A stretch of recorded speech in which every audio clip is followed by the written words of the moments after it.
The Dust Bowl by Evan Lovera. What was the Dust Bowl? The Dust Bowl was the name given to the drought-stricken Southern Plains region of the United States, which suffered severe dust storms during the dry period of the 1930s.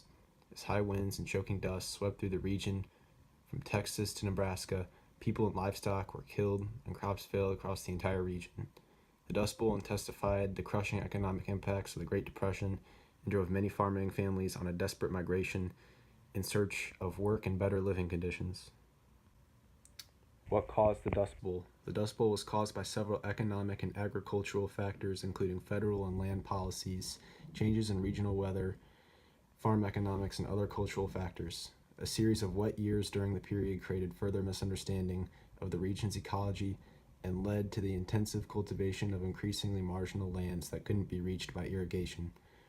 Rising wheat prices in the 1910s and 1920s increased demand for wheat from Europe during World War I, encouraged farmers to plow up millions of acres of native grassland to plant wheat, corn, and other row crops.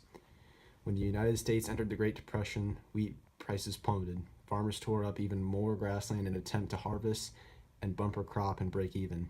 In result, crops began to fail, with the onset of the drought in 1931 exposing the bare, overplowed farmland.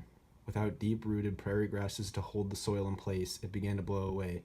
Eroding soil led to massive dust storms and economic devastation, especially in the Southern Plains.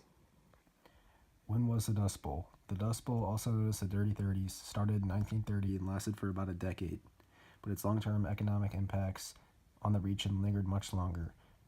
With massive dust storms beginning in 1931, regular rainfall returned to the region by the end of 1939, bringing the Dust Bowl years to a close. The economic impacts, however, persisted. Population declines in the worst-hit countries where the agricultural value of the land failed to recover continued well into the 1950s. Black blizzards. During the Dust Bowl period, severe dust storms, often called black blizzards, swept the Great Plains. Billowing clouds of dust would darken the sky, sometimes for days at a time. In many places, the dust drifted like snow, and residents had to clear it with shovels. Dust worked its way through the cracks of well-even sealed homes, leaving a coating on food, skin, and furniture.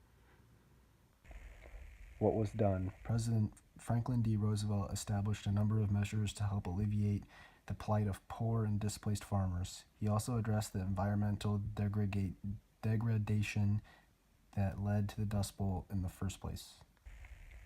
Okie migration. Roughly 2.5 million people left the Dust Bowl states, Texas, New Mexico, Colorado, Nebraska, Kansas, and Oklahoma during the 1930s. It was known to be the largest migration in American history. Oklahoma alone lost 440,000 people due to migration. Many of them were in poverty and traveled west looking for work. These Dust Bowl refugees were called Okies. Arts and culture. The Dust Bowl captured the imagination of the nation's artists, musicians, and writers.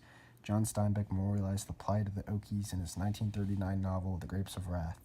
Also, folk musician Woody Guthrie's semi-autobiographical first album, Dust Bowl Ballads, in 1940 told stories of economic hardship faced by Okies in California.